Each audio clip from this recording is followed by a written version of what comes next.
راویان قصه‌های سگانه روز اول عشق زنانی هستند که در کنار مردان بزرگ می‌زیستند و تاکنون به چشم نیامدند، چرا که در کنار هر مرد بزرگ و خداگونه زنی می‌زیسته است در شأن و منزلت او که خود عاشقی بی‌نظیر بوده است، در حد اسطوره‌ها و افسانه‌ها و قصه‌هایی که تاکنون خوانده‌ایم.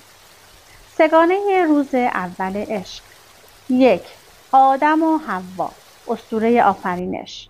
2. مشی و مشیانه، اسطوره آفرینش. 3. جمشید و جمک، اسطوره نخستین شهریار 7 اقلیم. مشی و مشیانه، دومین قسمت از سگانه روز اول عشق، داستان آفرینش نخستین زن و مرد را در اسطوره‌های